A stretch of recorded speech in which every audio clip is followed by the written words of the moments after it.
Hi, and welcome to Let's Grow. I'm Linda Kelly, your host and the founder of the KMH Mental Health Foundation.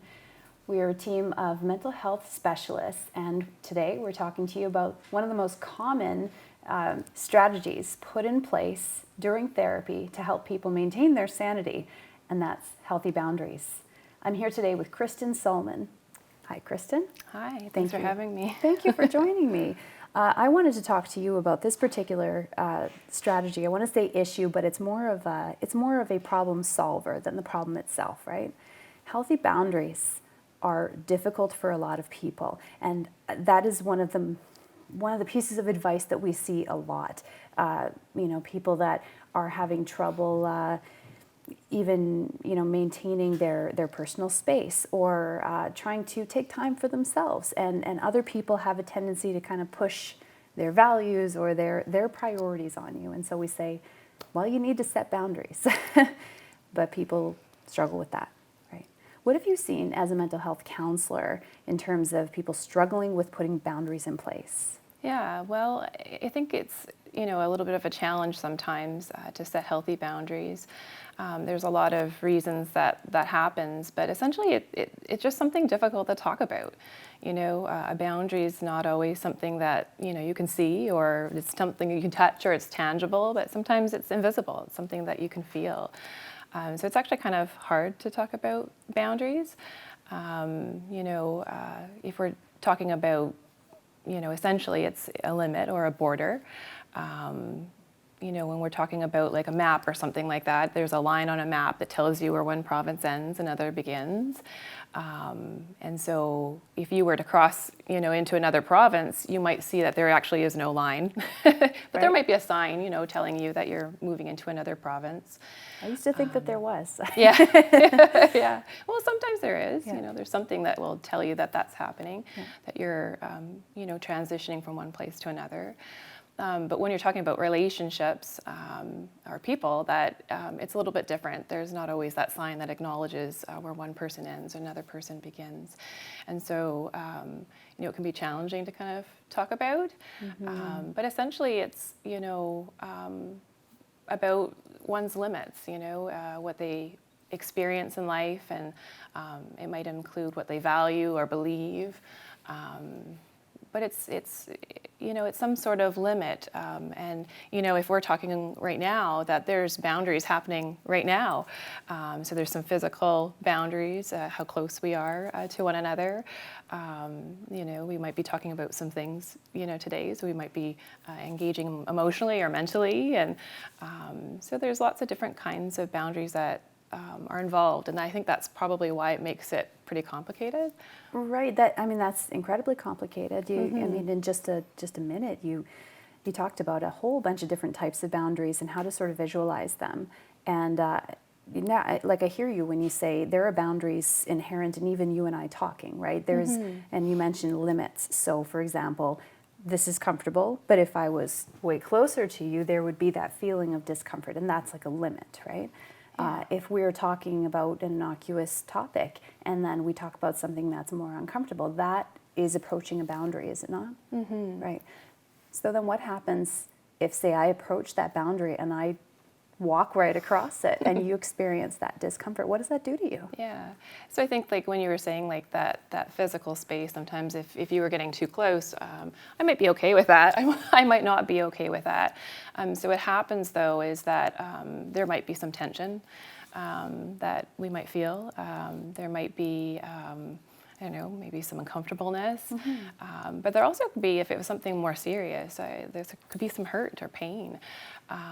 But sometimes boundaries, if that line is crossed, it can change or affect the relationship. Mm-hmm. I would imagine it would affect the relationship, especially if those boundaries are repeatedly crossed. Mm-hmm. And I think boundaries can be repeatedly crossed innocently, mm-hmm. in a way, mm-hmm. right? Mm-hmm. As one person may not read the other's body language well enough to understand that they are approaching a limit. But then there's other times where people kind of do it because they feel, my priorities are, or my values are more important than yours. Yes, yes. Yeah, and so in every relationship, there's two sides to that street, right? So it's important that,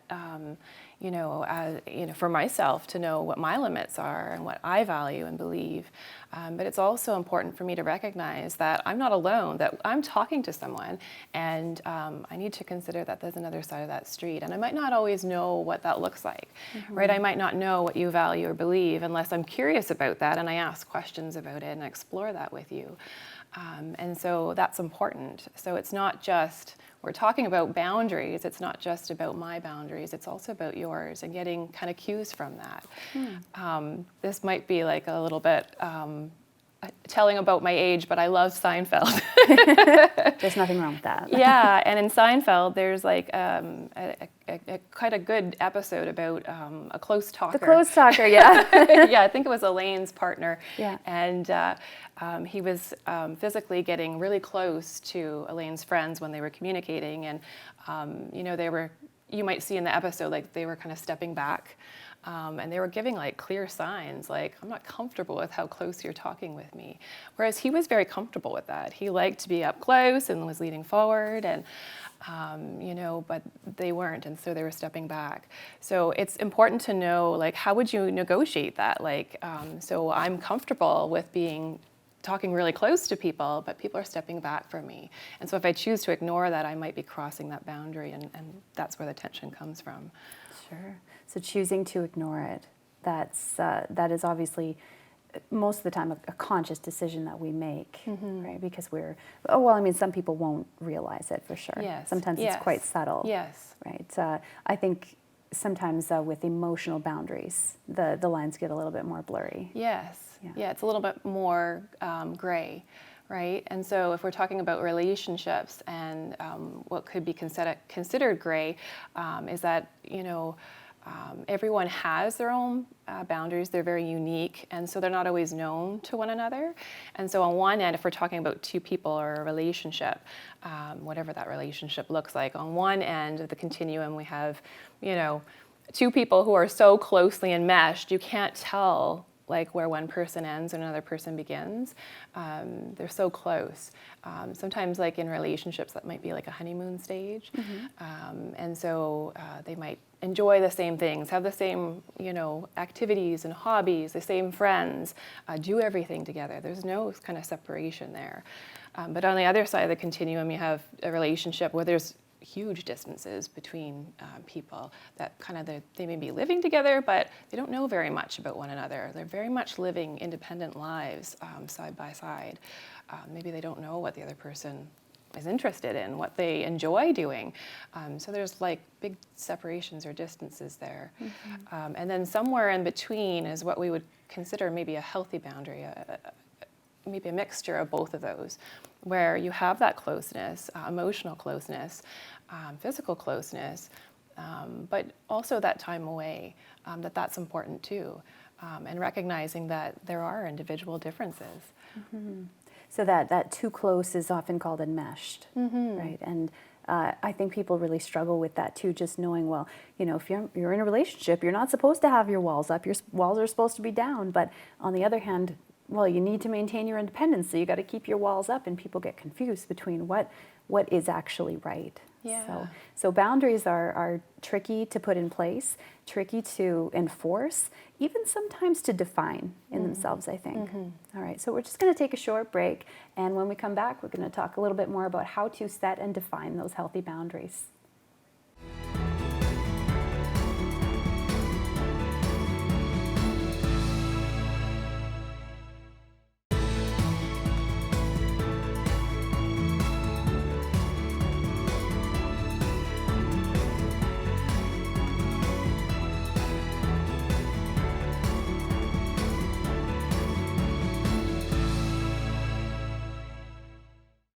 Welcome back to Let's Grow. I'm Linda Kelly, your host, and I'm here with Kristen Sohlman talking healthy boundaries. So, Kristen, we were talking about physical boundaries, distance, relationships, things like that, but then emotional boundaries. So I'm gonna throw an example at you. I have a friend who recently had a child, and mother-in-law comes over every single day, wants to rock the kid to sleep, And she's very, very helpful, but at the same time, she can be a little critical of new parents. And so there's been tension in this relationship. And so I think a lot of it can come down to boundaries, because now here's a person that wasn't normally in your home every single day. Now they're there every single day. It's their grandchild. They have a right to be there, but then they're also bringing, some heartache, and some resentment is coming up. What are your thoughts about that, about what's happening there in terms of boundary crossing? Yeah, I definitely think that, in that situation, it's going to be unique, right? So for me as, a therapist, I might have some ideas, but I really wouldn't know until I talk to them, right? Because again, I don't know what they value, what they believe, what their experiences are, what that relationship actually looks like. And so I might have to have a conversation with them. My opinion may not matter in that situation. What more matters is their experience of it and what their opinion is. So I might encourage them to maybe do some self-exploration, but also to talk about it if they're able. So if they're family and they feel like that's something that they could talk to one another about, I would definitely encourage them to do that. But one of the things that you had said that stood out was resentment. And that sometimes is a very good sign that it is a boundary issue, that something is being crossed. Resentment or guilt or shame, that hurt or pain that sometimes can happen in those relationships. So I might encourage them to explore what is it that is connected to that resentment. So what's the one person's experience of it, and then the other person's experience of it, and that might come to some conclusions about what's going on in that relationship. Mm-hmm. So it's really difficult to guess very specifically. Oh, for sure. Right? Yes. There's a lot of dynamics there. Mm-hmm. So if you're looking at each person's perspective, they could see it completely differently. Yes. Yeah. Yes. But it's very likely, I would think it's likely that they each kind of pick up on the resentment, that they know there's something not okay there. Yeah, and it's likely if they don't talk about those things or address them together that it can build, and that can get worse. It's like that snowball that's rolling down the hill. It can get, more and more complicated between the two of them. That resentment can turn into much more, damaging things to that relationship. Yeah, so it's difficult sometimes to figure out exactly what is a healthy boundary, what is a healthy relationship. And I'm not sure that it's so common that we would know, we would see it, recognize it. For example, we've talked about in the past at the dinner table things that are discussed among extended family members. A lot of times it's politics, a lot of times it's religion. Right. And that can be that, clashing of values. But, is it setting a healthy boundary to just that's it, okay, forget it, I'm leaving? Like, is that healthy? To disengage? Yeah. I wouldn't think so. You're talking about family, and family relationships are important, but things like, if we're talking about politics and religion and things like this, they are heated subjects because they are connected to one's values and one's beliefs. So they're connected to their boundaries around certain issues. And so, in that situation, where someone's getting up and leaving because of the tension or the conflict that might be happening, is an important sign, that something else is going on. In terms of boundaries, there's like a lot of things on like this kind of reminds me of social media right now on Facebook, that people are posting things about. Eliminating negative people from their life. The toxic friends. Yeah, and it kind of reminds me of that in some way, right? Where that something's happening in the relationship at dinner, and then that person is walking away. And so if you're eliminating toxic relationships or negative people from your life. In some situations, I actually would support that. In situations where maybe there's abuse or perhaps there's a relationship that has been a source of pain and hurt, and even efforts to work on that or talk about things haven't worked, and that they happen for repeatedly over and over again. So in terms of like, doing the same thing over and over again and then expecting different results, right? That's kind of the definition of insanity, Yeah. right? So in those situations, it might be okay to, eliminate those people from our lives or to walk away from a difficult situation. That person also at the dinner table might need a break, Yeah. right? They might need to be collecting their thoughts. They might need to be just taking a moment for themselves so that they can come back and rejoin the conversation. Maybe they're having some conversations about, okay, well, what's going on for me? Why am I getting upset about this? Where is it, brushing up against what I value or I believe? So they might actually be just taking a break. They might actually be ending or severing the relationship. Yeah. So taking those moments to cool off can be good, but not necessarily if you're slamming your way out the door. And I mean, because that's more aggressive. Even though it is Right. leaving the situation, you are leaving while trying to sort of make people feel bad for putting you through this. Right. That's what it sounds like Right. anyway. Yeah. Not that I've seen this personally. I promise I haven't. But so I mean, setting healthy boundaries, it just seems so abstract sometimes. And so, for example, okay, something simple like you get invited out too many times, you're tired. How do you set a boundary and abide by that? Yeah, I guess, knowing your needs and wants is important. If you're being invited out and you don't want to go, that's important. That you can say no and you can stay in. For some people, it's hard to say no. They put other people's needs and wants before their own. And I encourage those people to try practicing, getting in tune with what they want from the situation. And if they don't want that, to then say no. There's nothing wrong with that, and there's no room for guilt when you're saying no in those situations. But not everyone's like that. Some people say no way too much. And so for those people, I would say, perhaps this is a situation where you should say yes. People who keep saying no might find that they're really alone, that they're isolated. And so maybe those people should be saying yes in those situations to an invite to go out. I don't feel like going, but I'm going to act as if I do and go anyway. They might find that their mood will follow and that they'll actually make some meaningful relationships and connections that they wouldn't have otherwise.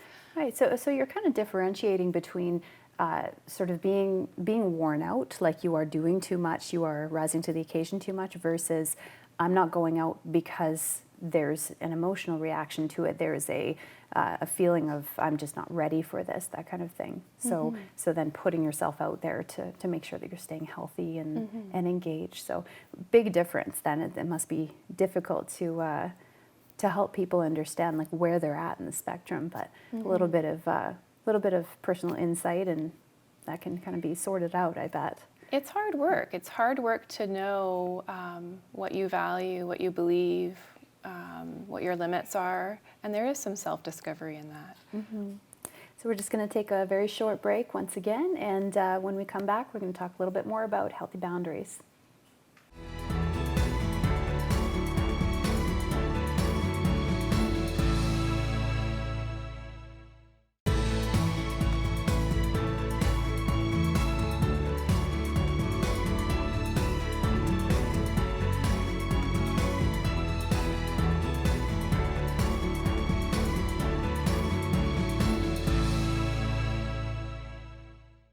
Welcome back to Let's Grow. I'm Linda Kelly, your host, and I'm here with Kristen Sohlman talking healthy boundaries. So one of the things that we did talk about briefly was just the people that will repeatedly cross those boundaries. So here's an example. A mother and a daughter, adults, are having an issue. I may or may not know these people, but the mother is spending a lot of time with someone that the daughter doesn't get along with. But the problem is that even though these interactions are kept separate, every time the mom comes over, she talks about hanging out with this person, and so it upsets the daughter. So the daughter has mentioned, I really wish you wouldn't talk about this. Could you please not talk about this? But she just keeps doing it. In that case, is that, a situation where a person setting healthy boundaries would start to become more rigid? Like, what would you do with that? Yeah, it might be, she's trying to communicate with her mother about her boundaries, and it doesn't sound like mom's kind of listening. And so she might need to try some firmer approach to assertiveness. So she might be, I don't know her, but she might be really passive in her approach. And so if she's assertive, she might get a different response. I bet if she was aggressive, she might get a response too. And that's the tricky thing about boundaries, is that sometimes we're teaching others how to treat ourselves, right? And if so, mom doesn't, receive her daughter if she's passive, and she doesn't receive her if she's assertive, but only receives her when she's aggressive, she's teaching her how to treat her, right? That she's saying, I'm only going to listen if you're going to get mad with me, right? Okay. And so for whatever the reason is, that's what's happening. Right? I'm not saying that that's the healthy approach, Yeah. but definitely the assertive approach is the healthy approach. But that there's something happening in that relationship that's being communicated, and her boundary is communicating something to mom, and mom's communicating back. Mm-hmm. This is something that I do see often, and part of the reason people have so much trouble setting those boundaries, because, so in this case, if the daughter actually is aggressive, the mom will cry. Right. The mom will guilt, the mom will shame. Mm-hmm. And mm-hmm. I see this a lot where people are just terrified to set boundaries because they're worried that people will get angry with them. Mm-hmm. So you must come across that. Yeah, I mean, if there is a fear that if I assert myself or I set up a healthy boundary and there's fear associated with that, then we may not actually set that boundary, because it's scary. If it's something that hasn't happened in that relationship before, it can be even more scary. So if I assert myself in this situation, I set up a boundary, how will she respond to that? If I've never done that in that relationship before, it actually will feel a little awkward, that there will be tension there, that I might be unsure about how that will be received. And so sometimes if we're trying to do something different and that hasn't happened in that relationship before, there can be a reaction from the other person. They're not used to that boundary. They haven't seen it before from that person. Even though that person's really trying to set up a limit, and a healthy limit. I don't like this when that it can be received differently. Right. It can be, a personal insult, or you're saying you don't like me versus you don't like my behavior. Right. It's very easy to take it personally when you're not used to it coming from that person. Yeah. And so it might be important to talk a little bit about that. Why is there now a limit there, and what is the impact for that person? Why are they asking that of the other person? Right. I don't like it when you do this because I'm feeling this way, right? And so they might need to have a little bit more conversation about what actually is going on in the relationship, because it's something that's new. How do you know if a relationship can survive that? Yeah, that's a good question. I think everyone would have to judge their relationship individually, whether it's something that can withstand a boundary or not.